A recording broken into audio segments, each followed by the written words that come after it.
د اسلام چې کوم لوی دشمن او د پیغمبر علیه السلام سره ډیر زبردست جنگونه کړي.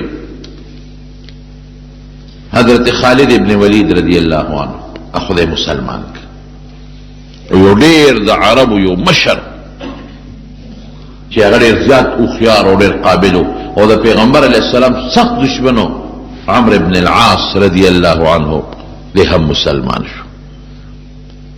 او بل یو زبردست کافر چې تاسو به ټول او پیژنئ د ابو جهل و عکرمه دا خدای پاک مسلمان ک او واقعاتی څنګه حضرت خالد ابن ولید وای چې زما زړه کې داسې د اسلام رڼا راتله چې کوم جنگ کې به زه د نبی علیه السلام سره شریکېدم او ما به د صحابو مقابله کوله نو هغه وخت هم زما د زړه ماته وایي چې دا ته څه کوې بس قومیت او د قوم دپاره جنګېدم نو زړه مې مطمئن و زړه به مې خفا و. وی چې کله نبی علیه السلام حدیبیې له راته وی ما ځان سره د شاه سوارانو د اسونو د لښکر واغېسته او مونږ وی چې دی به مونځ کوي یو ځای کې او د مازدیګر دا مونځ داسې دی چې دا مسلمانان نه پرېږدي نو یو مونځ هم نه پرېږدي خو دې له ډېر لوی اهمیت ورکوي. ځکه قرآن شریف کې الله فرمایي حافظوا علی الصلوات والصلاة الوسطى چې یو مونځ هم نه ګورې پاتې نه چې ټول به کوئ او پورا په خپل خپل وخت کې به کوئ وګورې مازدیګر به خامخا کوئ. نو ما ته خو د مازدیګر د مونځ اهمیت معلومه نو مونږ وی چې د دې په مانځو درېږي مونږ به یو غونډی شاته ورته پټ یو ناګهاني به پې حمله وکړو. مسلمانان چې مونځ کوي تورې به یې ښودي توجه به نی د جنګ نیت به نی بس چې تر څو دوی ځان سنبالي نو مونږ به قصه ختمه کړي. یو ځای م وله وټاکه په داسې اندازم وټاکه چې دوی به دلته مازدیګر را رسېږي د مازدیګر مونځ به کوي او دلته به پړه واچوي. عربو ته خو ځای نه معلوم و که نه ار دی خو به چا خیمې نه ښخولې په لاره چې به تلل یو خاص ځای نه هغه ځای کې به خلکو مسافرو خپل پړه واچو نو هغوی ته هغه پړاو معلوم و چې دلته مازدیګر را رسي او دلته به خپل پړه واچوي. پړاو به یې داسې ځای کې اچوي چې هلته کې سوري وي ځمکه هواری میږي وغیره پکې نه اوبه ورته نږدې وي خشاک ورته نږدې وي چې داسې ځای نه دا به مخصوص پړاو نو ځای نه وی مونږ یو ځای کې ورته په تاک کې کېناستو وی روغه لار وه نبی علیه السلام هم په هغه لار را روان دي جاسوسان مونږ مقرر کړي دي هغې اطلاع راکړه چې په دې لار راځي وی ناګانې لار بدله کړه په بل لار لاړ. وی ما ملګرو ته وی چې داسې معلومېږي چې دا رښتونی پیغمبر دی ګوره یکدم یې لار بدله کړه. دوی ته څه پته وه چې مونږ د دې غونډۍ شاته پټ ناست یو دوی جاسوس خو مونږ چېرته نه یو لیدلی او مونږ پوره تیاری کړې دی د دوی د مرګونو او مکمل لار بدله کړه په بل طرف ته وشو. معلومیږي دا چې دا خدای خبر کړی دی خدای هغه څوک خبره چې پیغمبر یې وي. زمونږ منصوبه ناکام شوه وی چې ناکام شوه نو بیا مو بل ځای ورته لاره ونیوله او په دې سوچ کې اندازم ولګوله چې دوی به مازدیګر دې ځای ته رارسي او دلته به خامخا دوی خپل پړاو اچوي او د مازدیګر مونځ به کوي ځکه بل ځای کې دې نه شي نه دې نه مخکې ځای شته د پړاو غورځولو نه دې له وروستو بیا شته لرې دې ځای نه ځان هم ورته بلکل یو ځای کې پټ که او چې څنګه نبي علیه السلام سره د ملګرو راورسېده او د مازدیګر په مونځ باندې ودرېده بس مونږ خوشحاله و چې که خیر وشو په حمله کوو نو څه چلې را سره وکړو صلات خوف وکړو. صلات خوف دې ته وایي چې نیم ملګري ځان پسې ودرئ او نیم دشمن ته مخامخ ودرئ. دا نیم چې کله یو رکعت د امام سره وکړي نو دوی لاړ شي دشمن ته ودرېږي هغه ډله راشي امام سره ودرېږي. امام دویم رکعت وکړي او د دې دویمې ډلې لومبي رکعت شي او بیا یو ډله هم ځان له خپل یو رکعت وکړي بله هم وکړي نیم دشمن ته ولاړي نیم امام پسې ولاړي په داسې طریقه صلات خوف دا اوس هم جایز دی مشروع دی مسنون دی. بلکې وی چې مونږ خو وی چې دیو په مانځو درېږي او مونږ به پې حمله کوو چې اوس مو قتل نو غون نیم خلک یې مونږ ته مخامخ ودرول نیم ورپسې په مانځو درېدل هغې چې ورسره رکات وکړه هغوی رالل مونږ ته ودرېدل دوی ورلل هغې سره دویم رکات وکړو بیا هغې خپل رکعت وکړو نیم مونږ ته ولاړ دي بیا رالل هغې مونږ ته ودرېدله نور خپل نیم بس زمونږ منصوبه ناکام شوه وی ملګرو ته مې وی چې ما درته نه وي چې دا رښتونی پیغمبر دی دروغجن نه دی ګوره په کومه طریقه یې مونځ وکړو ومې خپل مونځ وکړو مې زمونږ نه سوکیا وکړه د ملګرو بیا حضور پاک ملګرو ته وی چې دا سړي خو مونږ نه صبرېږي یو ځای مو ته لار بدله کړه بل ځای د مانځه دې چل پول نیول غواړي کلک وینیول خالد ابن ولید سره د ملګرو گرفتار کړ او حضور پاک ته پیش کړ لیکن نبی علیہ السلام رحم دلو دشمن داسې دشمن چې هغه ګوته له ورسي کم ځای کې پرېږدي وی معاف یې کړو چې ځای مه معاف کړی وی دوه نښې خو مې دا شوې چې دا سړی رښتونی دی او دا پیغمبر دی او بله نښه مې دا وه چې کله مې ورسره جنګ کړی دی جګړه مې ورسره کړې ده نو هغه وخت سره به زه مطمئن نوم ما به وی بې ځایه جنګ کې ظلم کې خلا به مې نو مطمئن اوس په دې شش و پنج کې چې زه څوکم وی ماله کې دا فیصله وکړه چې زه عیسایي کېږم حقیقت پیغمبر اسلام سره خو مې دشمني ده سخته دشمني ده احد کې مې سره مضبوط جنگ کړی دی بدر کې مې مضبوط جنگ کړی دی خندق کې ترې جنگ مې سره کړی دی نو دشمن سره خو نشم تابع کېدی که رښتونی یم دی خو نشم کېدی ضد دی ضد خو زه راشه عیسایي بشم یا یهودي بشم هلته به زه دی کې نبی کریم او د ده رورو ولید مسلمانو رور مسلمان دی نبی علیہ السلام ولید راوغوښته وی ولیده وی خالد ډېر هوښیار دی مونږ سره ډېر جنګونه وکړل خو داسې هوښیار سړی د اسلام نه لرې نه دی پکار دی چې دا سړی مسلمان شي د ده دومره لوی تجربه ده او دومره هوښیارتوب دی نو چې دا د کفر دپاره استعمالیږي د بوتانو دپاره نو پکار دی چې دا د اسلام دپاره پکار راشي وی د الله رسوله څه وکړم وی یو خط زه لیکم د خالد ابن ولید په نوم دا والا یو څه ممکن ده چې دا سړی خدای مسلمان کی اوس خالد ابن ولید وی زه په دې سوچ کې چې چېرته شام ته ځم وی عیسایي کېږم وی دې کې زما رور راغی ما له خط راوړو مې چې دا څه دي وی یاره نبی علیہ السلام دا خط راکړی دی دا لږ وګوره چې خط مې ولیکه نو په خط کې راته حضور پاک او د شپې مې خوب الابیل ولیده د شپې مې خوب ولید چې خطرناک ځنګل دی غنی دی پکې ازغی دی پکې او ډیر د خطرې سیدونه دی په دې ځنګل کې زه پکې روان یم ډېر خطرناک دی او چې روان یم نو یو صفا لارې ته تې ووتم د دې ځنګل نه پاکه لاره د صفا لاره د روغه رڼا اس پکې تیاره نشته او اس تکلیف پکې نشته او اس نقصان نشته وی دا خوب مې ولید وی دا خوب نه مې معلومه کړه چې زما دا کوم دین دی د جاهلیت او د کفر او د شرک دا خطرناک ځنګل دی دا د هلاکت ځنګل دی او زما روح ټیټ دی زه وځم د دې نه اوس کوم طرف ته چې وتم دا به زما د رڼا لاره وي صراط مستقیم به وی دې کې رور راله خط راوړو چې خط مې وکړ نو په خط کې راته لیکلي چې خالد ته ډېر هوښیار دی او قابل سړی ته د اسلام نه لرې پاتې کېدل تاله نه دي پکار که بل سړی وي چې هغه ناپوهي د اسلام نه لرې پاتې کېږي بېله خبره ده نو ته هوښیاره مې پوهه مې عقلمنده مې اسلام نه ځان لرې مه پاتې کوو زه دعوت در کوم ته مسلمان شه راشه مسلمان شه او دا خپل طاقت د کاڼو دپاره مې استعمالوه د بوتانو دپاره دا طاقت د الله د ذات دپاره استعمال کړه وی چې دا خط مې وکته وی ما وی چې ما خو د حضور پاک سره ډېر جنګونه کړي دي وما خو احد کې داسې جنګ ورسره کړی چې او یا مضبوط مسلمانان زما د لاسه شهیدان شوي دي ته څه وی باندې د خط د چا نه راوړو وی ګوره ته پرېږده تا نبي علیه السلام لیدلی نه دی ولې مې لیدلي زما د قوم سړی دی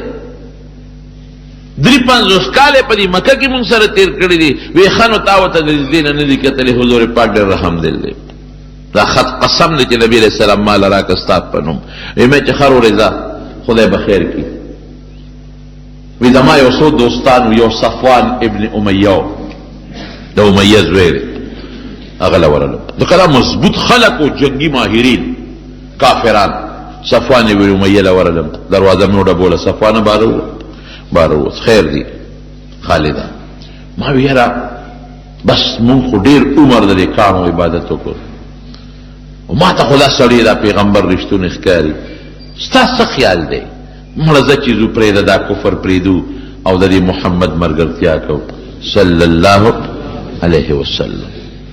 هوښیارم دی مشرم دی د لوی قوم خاوندم دی مونږ پې بدیم نه ښکارو او غلبه هم ګورې را روانه ده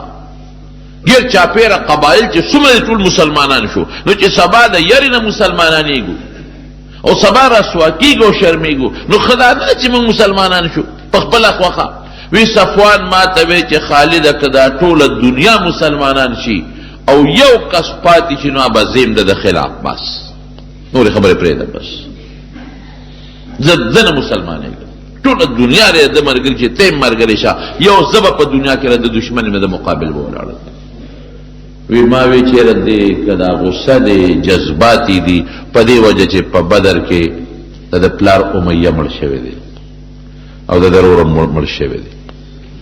نو دا ځکه غصه دی جذباتو کې دی دویمه خبره ورسره نه کوم دوستانه مې ده ورسره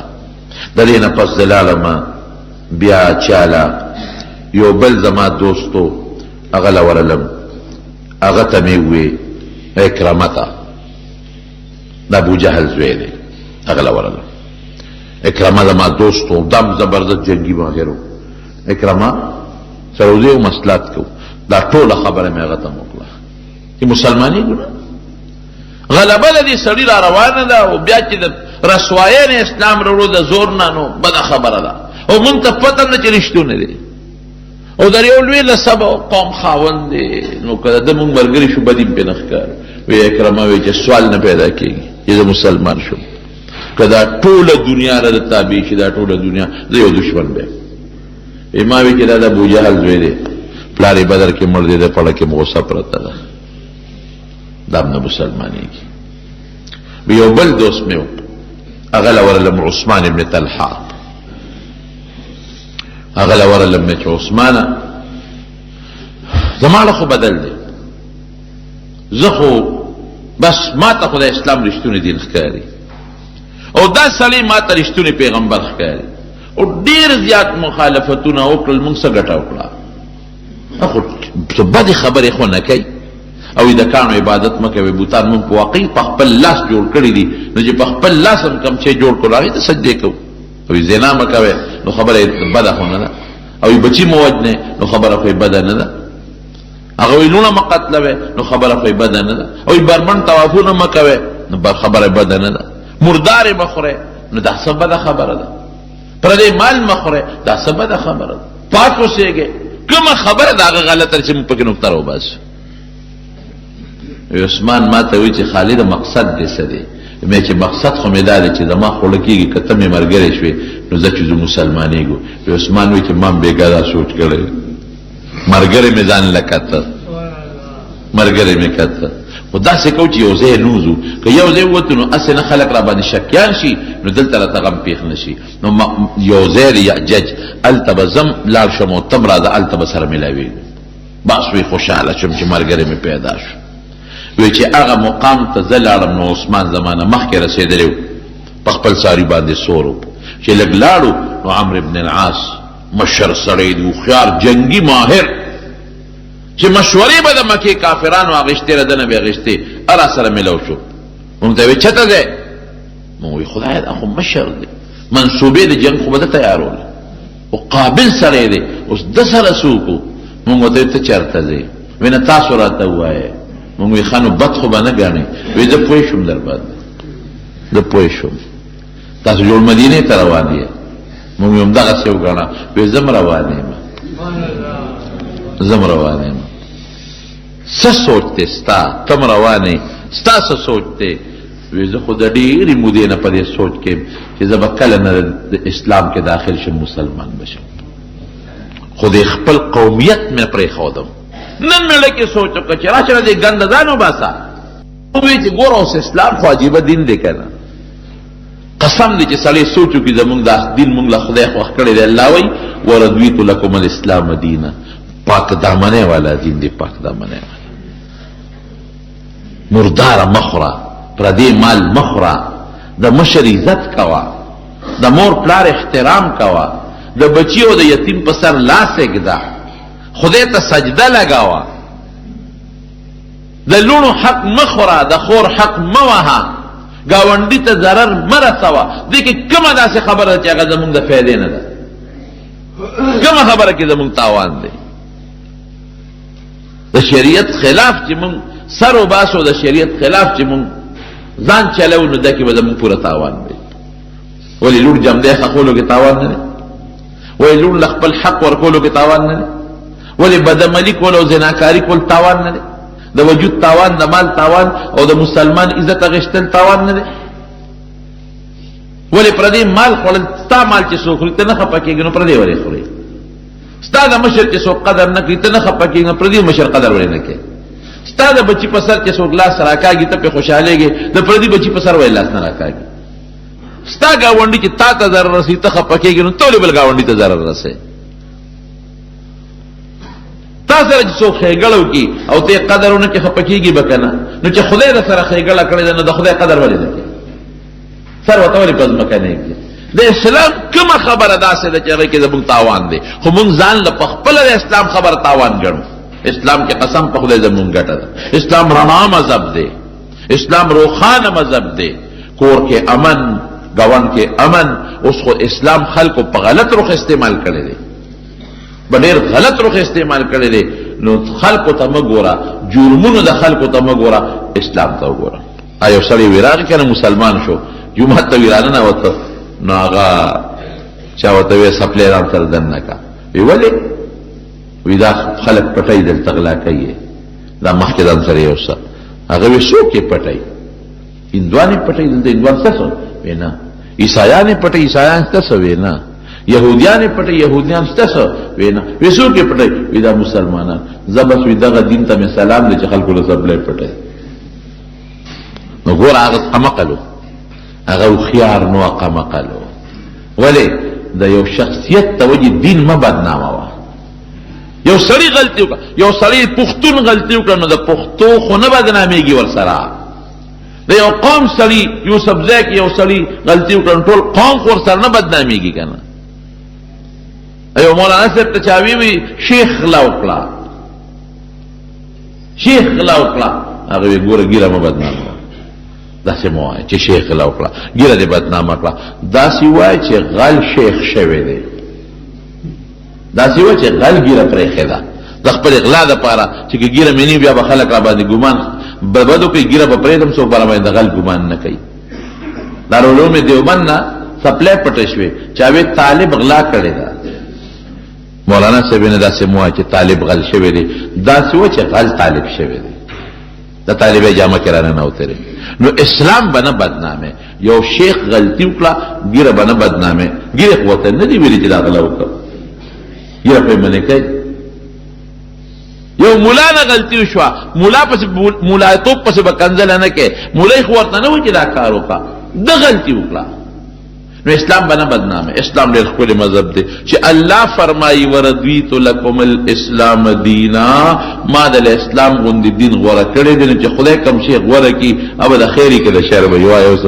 ابه د خیر چې دی ورسېدل مدینې منورې ته. اوس ګوره ورته چا ورته ویلې نه دي، نو ویې لمبل اوښانې سمر الله ولې ولمبل، زیاتي نوکان ویښته مې کټ کړل، خوشته جامع ځان سره وړې هغې واغوستلې. پھر اسلام خپله سړي ته پاکوالی ښیي او خوشبویي پورې کړه. ولید وله راغې د خالد ابن ولید روړ، وی وروړې څه کې راورسېدی؟ وی راورسېدو. وی چې مونږ خو راورسېدو خو ودرېږه جامې بدلو. هله شا به وي زر کوی، نبی کریم صلی الله علیه وسلم ستاسو استقبال کې دی، انتظار مو کوي. صبر وکړه وروره، داسې پلیت وله نه شو ورتلی چې جامې پاکې کو، وجود پاک کو. دوړې لرې کړو بیا به ورځو. درې واړو جامې بدلې کړې، غسل یې وکړل، صفا جامې واچولې، خوشبویې واچولې، او بیا نیغ لاړل مدینې شریفې ته. او چې په جومات ورننوتل حضور پاک دقسې ورته ولاړ دی، مسکې ورته ولاړ دی، مسکې. او دی چې ورغلل سنگ خالد ابن ولید لومبي، یا به ورته دشمن وی، یا به په جنگونو کې کنزل ورته کول، او د حضور پاک نوم به رواناو، نوم به ولا په بد واغشته، مزمم به وی، محمد به نه وی. محمد معنا د صفت خاوند، خکلی د ستایل شوی مزمم معنا چې هغه انسان چې په بدو یادېږي نو د پیغمبر علیه السلام خکلی نوم به نه اخیسته خراب نوم باندې به یادو او چې اوس لا مسلمان نه دی وروسته مسلمانېږي او 15 منټه پس چې جومات ته ورنوت وي السلام علیک یا رسول الله دا الله رسول پتا دې سلام او فورا حضور پاک دعوت نه دی ورکړي فورا اشهد ان لا اله الا الله در دې خبرې گواہی ورکوم چې الله یو دی شریک نه لري واشهد ان محمدا عبده ورسوله د دې خبرې گواہی ورکوم چې محمد صلی الله علیه وسلم د الله خپل بنده او د الله استاد او پیغمبر دی او چې څنګه کېناسته لومبه سوی بيد الله رسول مخستر کې د سره نشم لګول ما ډېر لوی جرمونه کړی ما په هر میدان کې ستا مقابله کړې ما په هر میدان کې ستا دشمن مقابله کړې ده او ما څو ځله ستا د مرګ نیتونه کړي دي یو ځلم نه څو ځله مې د مرګ نیتونه کړي دي او د دنیا مسلمانان صحابه زما د لاس نه شهیدان دي اوس به زه څه کوم وی دا کلمه کې دی وی د یارې دی وی که د زړه نه وی نه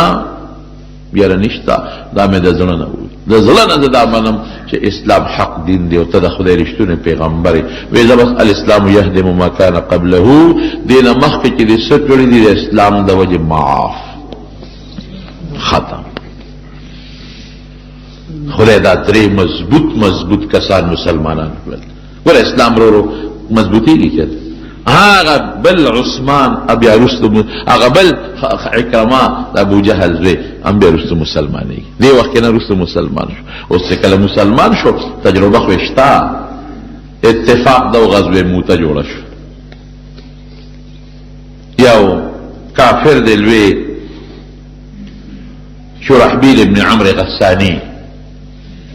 دا د هرقل چې د روم کوم بادشاہ داغه د طرف نه دی د شام گورنرو نبی علیہ السلام یو صحابی لگا حارث ابن عمر رضی اللہ عنہ اگلے خط ورگا پیدا بدی شرحبیل ابن عمرو غسانی تورسے دا اسلام دعوت ورکا اگر ظالم دا پیغمبر سم استاد ملک شہید ایک استاد خوبا نو دی استاد دا نقصان نور کے حضور پاک پاگی صح خفشو او دا دریو دارو کسانو یو دستے تیار اکلا استاد خو څوک نه وجني ما خو استاد ولېږه د ایمان دعوت مې ولا ورکړه چې نه قبل او ډېرو کافرانو سردارانو د اسلام دعوت قبول نه کړ ډېره ښه چې قبله د خپل زړه نه قبول کا اسلام زور نه دی ګورې ما د تیله جوړم ویلي دا خلک اسلام بدنامۍ دا ناقص العقل دی پوهېږي نه چې اسلام په زور خور شوی دی په زور د چا په زړه کې څوک اسلام نشي وردن نه کولی پلار په زوی په زور خپل خبره نشي مناولی گاونډي په گاونډي نشي مناولی مورې په لور نشي مناولی نو بل څوک به څنګه مناولی اسلام د زړه شی دی د جنګونو هغه وجې جدا دي درته مې ویلي په دې خفه شو چې دا خو استاد دی که دې منلې او خفه ما د خیر یو دعوت در که دې نه مننو څه نشته ته پېشه خپل دین دې پېشه نو نبي علیه السلام د 3000 کسانو لښکر تیار کړ او حضور پاک د سپینه جنډه جوړه کړه سپینه او زید ابن حارثه له ورکړه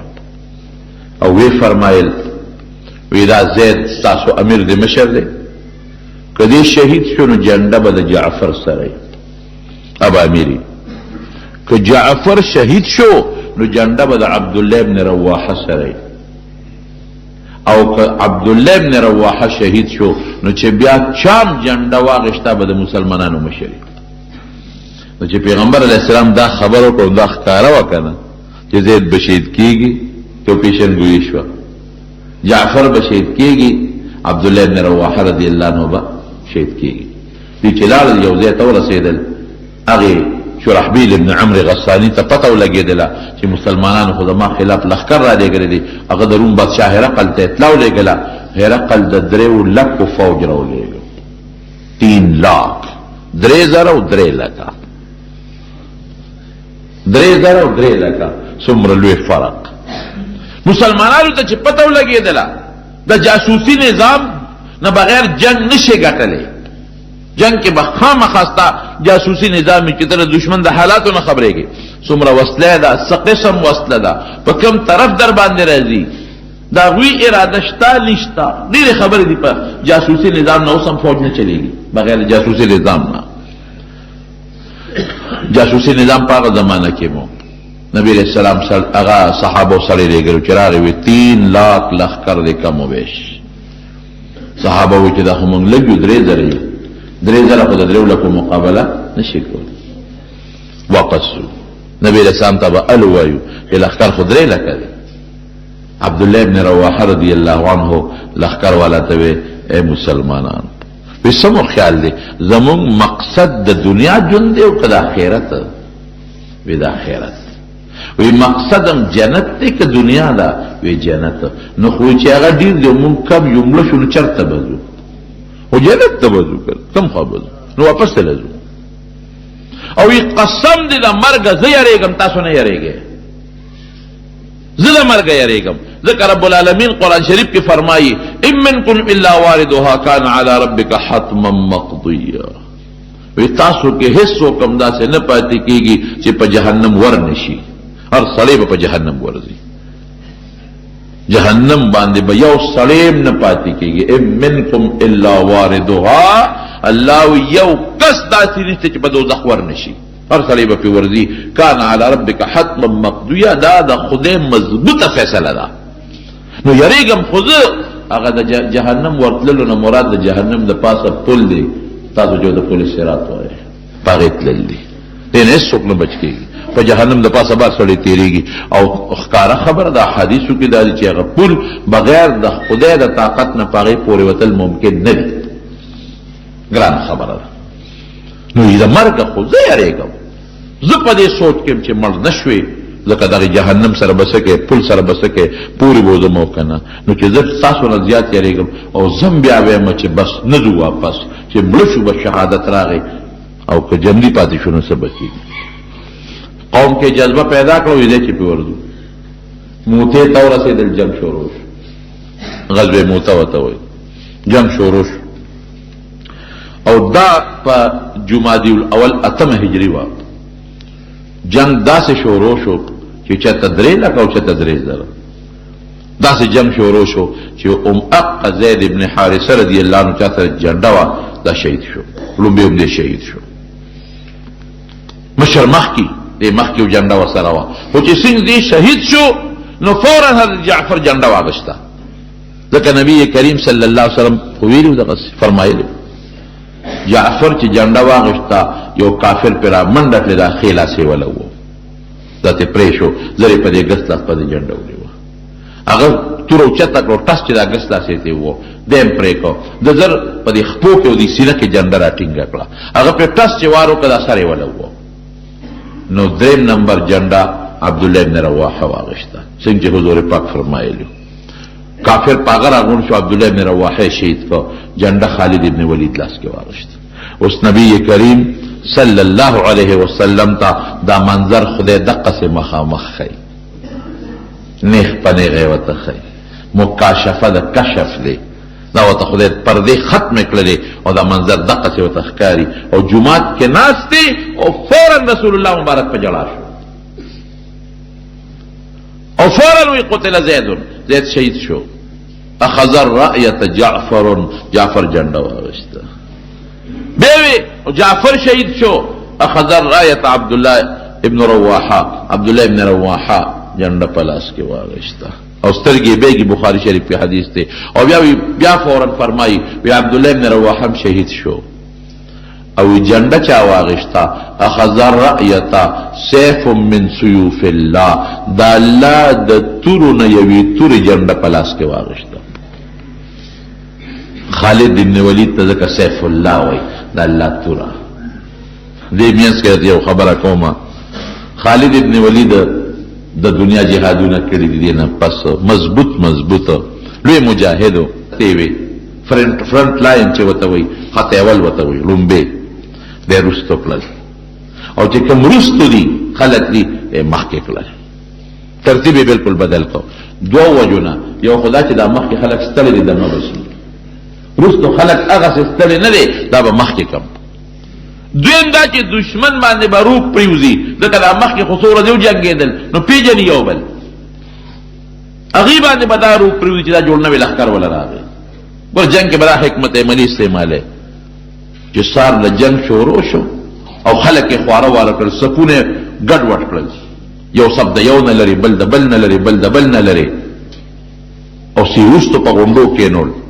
چې کم ستړیو زخمیانو چې دشمن سبا جنګ ته راغی، هغې ویله که د شپې وله نور کومک امداد راغلی دی. دا خلق نو دا سوره دی جنگ کې دا نو دا نوی دی ورا غونډو باندې خلق ولاړ دی. نو ګوره لویه خبره په جنگ کې د دشمن د بیلات روب دی چې روب پې پرېوځي. سبا جنگ شروع شو، الله هغه درېو لکو لښکر له شکست ورکړ، مسلمان له خدای ګټه ورکړه، غنیمتونه حاصل کړل، د دنیا وسطې جمع کړلې، حاصل یې کړل. هغه شرحبیل پکې گرفتار شو، مردار شو پکې چې هغه کم مشر و، لوی لوی سرداران مردار شو، او دی بیا واپس رالل مدینه منورې ته. نبی کریم صلی الله علیه وسلم فرمایي جعفر لاسونه کټ شو، نو نبی علیہ السلام الله با جعفر له په جنت کې داسې لاسونه ورکی چې اب لقد وزر غوندې کار کوي، او دی به چې کم دی په جنت کې ګرځي نو به پې الوزي. او د جعفر ماشوم زوی چې به چرته حضور پاک ولیده نو ورته وی یبن ذوالجناحین، ای د دوو وزر والا زویه. او عبدالله بن رواحه رضی الله عنه متعلق نبی علیہ السلام فرمایي چې ما هغه په یو تخت باندې ولیده او تخت یې لقیده، دا تخت یې داسې لقیده، کله به داسې ته کله به داسې ته کله به داسې ته کله به داسې ته هغه تخت یې لقیده. نو علماوی د تخت لقیدل مولانا ادریس کاندهلوي رحمت الله علیه سیرت مصطفی کې لیکلی دي، وی تخت یې ولې لقیده؟ یو واقع نقل کړی ده، وی چې سومنات باندې کله محمود غزنوي حمله وکړه او دا سومنات فتح شو. سومنات دا هغوی یو لویه د بوتانو عبادت خانه وه، مندرو هندوان فتح شو. سومنات چې د هغې کومه لویه قلعه او لوی مندرو هغې کې دننه نو په هغې د پاسه د اسلام جنډه ولګوله. نو دا چې څومره هندوانو دا ورته ټول راغون شو، او محمود غزنوي ته یې وایي چې بس داسې کار دی چې مونږ درته یو درخواست کوو په دې مندر کې زمونږ یو غټ بوت دی، هر څه چې کوې خو دا یو بوت راله مه ماتوه، څومره پیسې چې غواړې درکوو، څومره پیسې چې غواړې خولې نه وباسه. ځکه بوتان د ټول مات کړل چې په کوم ځای به ورغې فتح کول بوت پې ماتو بوت پې ماتو بوت پې ماتو، ټول زمونږ بوتان دې مات کړل، زبس چې څه دې وکړل او دې کړل، خو ته دا مهرباني وکړه چې دا کوم غټ بوت دی په منځ کې دی دا راله مه ماتوه، بس پیسې چې ته څومره غواړې دربه. چا ورته وی چې صاحبه خیر دی یو بوت دې پکې وي که نه؟ یو بوت دې وي دا به پرېږدو، بله پیسې راکوي، زرګونه روپۍ راکوي، یو سره او سپین. هغه زمانې اوس خو روپۍ زمونږ اصطلاح کې ده که نه، هغه زمانه کې چې څه سکه وه او سره او سپین او هر څه راکوي، یو به ورته پرېږدو. د دمړه نرم شو، زه وی صلاح پې کوو، نو د شپې خوب ولید چې د میدان دی د حساب کتاب محشر، نو یو فرشته مې دوزخ ته راکاږي، نو بلې فرشتې د مټه ونیوم امې جنت ته راکاږي. دا دوزخ ته چې مې کومه فرشته راکاږي نو دی وی دا بت فروش دی، وی بت خرڅوي، دوزخ ته یې غورځو. هغه چې جنت ته مې کومه راکاږي هغه وی نه بت شکن دی، بوتان ماتوي، د دنیا بوتان یې مات کړل، نو زه ځکه جنت ته بوځم. نو څوک یې یو خوا راکاږي څوک یې بل خوا، چې د خوبه راپاڅېده هله شا به وي دا بوت ماتوي. نو الله شان ته ګورو چې بوت له ټس ورکو ماتې کا وی غورځو، دنه ګېډه ډډو دنه پکې دومره هیرې جواهراتو چې هغې هندوانو څومره پیسې ورکولې هغې نه پکې زیاتې پیسې راوتې. دا خو خیر د دې مثال نه دی، مولانا ادریس کاندهلوي مثال نه ورکوي، ستاسو د پوهې دپاره ده. وی تخت یې ړقېده، ولې ړقېده؟ جنت ته روان دی ګورې، او هلاویږي ړقېږي، ولې؟ ځکه ویده وي چې زما مرګ نه دی خوښ، یارېږم خو یاره که مړ شم شهید بشم نیک به الله له لاړ شم، او قوم کې جذبه شهادت پیدا کړه نو هغه تردد غوندیو د دنیا د ژوند او د مرګ په منځ کې چې الله وی ام منکم الا واردها چې هر سړی په جهنم ورځي پل باندې بدن پولیس صراط او خطرناک لار ده نو لږ می تردد دي چې یې څنګه وکړي خو بیا هم د خدای په لار کې جنگيږي موچید کېږي الله مسلمان لفظ ورکړه نبی کریم صلی الله علیه وسلم په دې درو صحابو ډېر زیات پریشانو انتهایی زیات حضرت جعفر ترزوی ماشومان بچی تی پاتې شو حضرت زید دا د پیغمبر علیه السلام ماشوم لوی کړی دی زید ابن حارثه او په لومبه زمانہ کې به وته زوی وي زید تبع د حارثه زوی نه وایي د محمد زوی به وته وایي صلی الله علیه وسلم بیا الله منع وکړه ودعوهم لآبائهم نو بیا وی زه خیر اوسه در پلان نو مخله نو ماشوم یې لوی کړی زید او عبد الله بن رواحه دا د حضور پاک شاعر د نبی علیہ السلام په صفت کې به شعرونه وي او د مکې د مشرکانو بد به وي په دې دلمنو خپه وو خو خیر په غزوه موته کې د شامیانو له رومیانو له رب العالمین د مسلمان پلاس 3000 مسلمانو له پلاس باندې الله درو لکو کافر له شکست ورک الله مسلمان له فتح ورک دا ټول د مکې مکرمه د فتح لاري دي هغه د فارس بادشاہ کسرا به وته وي نومې سو دغه زمانہ کې پرویز ابن هرمز مشهور نوشیروان بادشاہ چې عادل تیر شوی دی دغه نوسیو هغه ته خط لګو نبی علیہ السلام خط عبد الله ابن حذافه سهمی رضی الله عنه لورکو ودا خط ولا ورسو هغه چې خط سین اورسه دقه یو گورنر له ورکو گورنر خط ورسو هغه ډیر بدمعشو هغه فورا د نبی علیہ السلام خط شلو خط چکلی ټوکلی کو او عبد الله ابن حذافه ته تا استاد وجل من دي غنیما به سره اوس کتلی او زازان د یمن بادشاہ د سلطنت لاندې د گورنر هغه ته وی خط هغه ته ولېګو وی دوه مضبوط پهلوانانو ګوره خه مضبوط او خه مضبوطی توري ولا ورکا وسله ورکا او چې لړ شو دا پیغمبر گرفتار کیو مال راوړي او که گرفتارولی نشي څه مسله وا نو چې مړی کی او سره مال راوړي دومره جذبه کې راغی نبی کریم صلی الله علیه وسلم لا عبد الله ابن حذافه رضی الله عنه راغی وی څه چلو کو وی سه بغستا خط په وشلو وی اللهم مزقهم كل ممزق خدای د بادشاہ امتسنس کې خطی ولشلو الله مغسی وکړه اسنګ وکړه د زویو شیروی دا غنمو شیروی او د خزه و شیرین دا غنمو د شیروی میرنه موروا خزه غنه وی دا زوی په دې میرنه مور عاشقو عاشق په دې مور نو د وی چې دا مور به په کومه طریقه خپل دغه کې راولم میرا مور ظالم نو هغه دا چل جوړ کو چې دا پلار چې دی نو دا پس طریقه مړکم دا پرویز نو چې دی زه مړکم نو ښځه ما ته پاتې شي که پلار هم پیپیو چې د ما دا زوی حرامي دی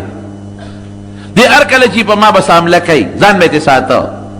نو پلار یې بیا په الماری کې چې کوم مخصوص سامان هغې کې زهر په یو شیشه کې بند کړی زهر او د پاسه پیلګي دوا او مفید للبا دا هغه دارو دي چې دا انساني قوت لپاره ډېر زبردست شی دی هغه ته پته چې دا حرامي هر کله چې کزه مړ کړم زما دې سامان لبرازي خو چې دې مرانه جمع دی پاتې دي دی خواته دی بادشاہ د پیغمبر علیه السلام په مرګ پسې د زازان د یمن گورنر ته دوه کسه پهلوانان اولېږه هغې یې تورې ورکړې هغه په زهرو کې دغه کړی دی سرې کړی او نبی علیہ السلام پس لاړه دومره قمقل دی چې حضور پاک ته تاسو نږدې کېدی قدر هم نشئ گرفتار کو یا سر پرېږه داسې وړه خبره ده نو مکې مشرکانو ځانونه وشلول نږدې قدرې ورته ورونه رسېدی شو اخوه دوه کسه ولېږل دلته خدای پاک نبي هم خیره وکړه وي د ما خطې وشله خدای ته هلاک کې تس نسې کې زوی لګي شو پلار باندې حمله وکړه پلار یې مردار کړه ور وځې کې دنه خیره ولګېده د حضور پاک خیره ده چې مردار یې کو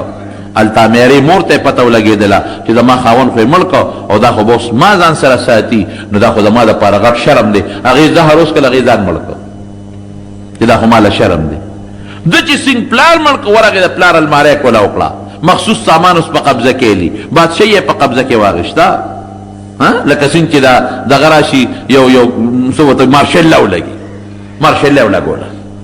د پلار مخصوص سامان چې څنګه یو کتل شیشه پکې پرته ده، په هغې یې لیکلي چې دا هغه دارو دي چې دا مردانه طاقت لپاره ډېر زبردست شی دی. خو پلار ورته پېښه وي په دې حرامي سخوندر خو پې و که نه، په دې سخوندر هغه ته خو پته وه چې دی به دا لوبې کوي. رونو یاد وساتئ موږ د خپلو بچو د دنیا تربیت وکړو خو د دین تربیت هم وله نه دی کړی. داسې ده که نه ده؟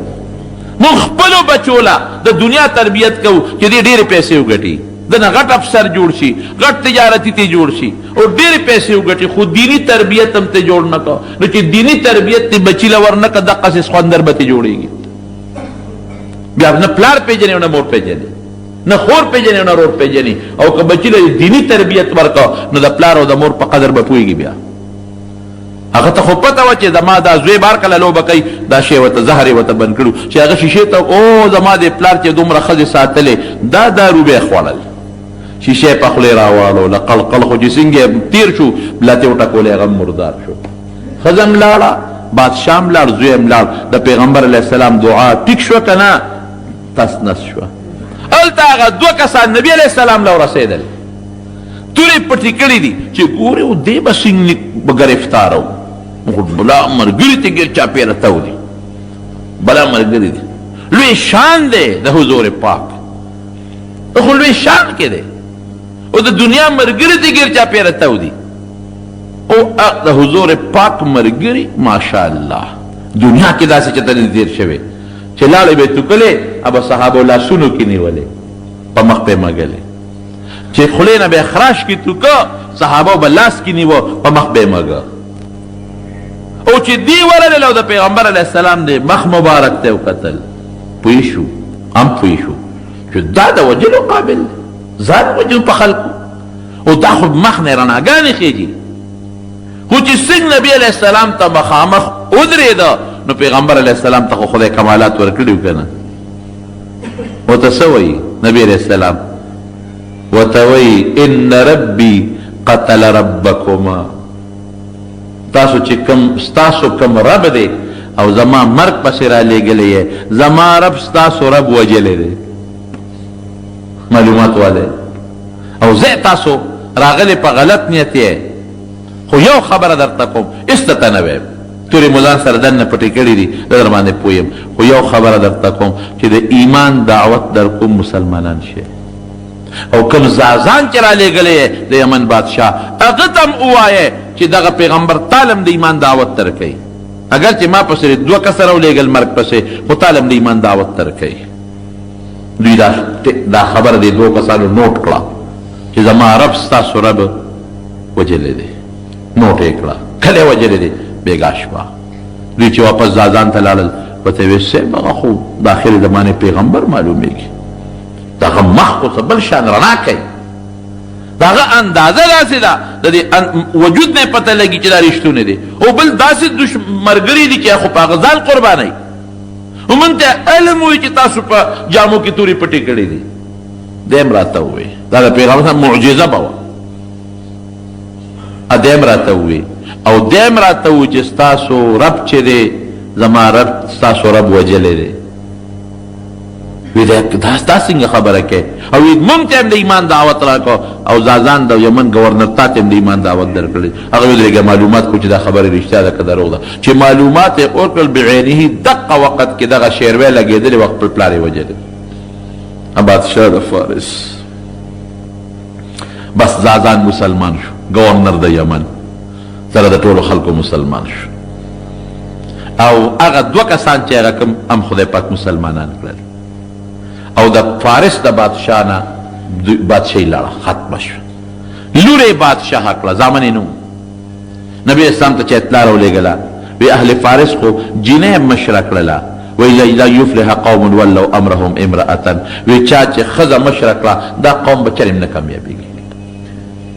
خبره خلاصه شوه، بادشاهي لاړه، تسنس شو. د حضرت عمر فاروق رضی الله عنه په زمانه کې فارس هم د مسلمان په قبضه کې راغی. بادشاہی د نبی علیہ السلام هغې ته ورسېدل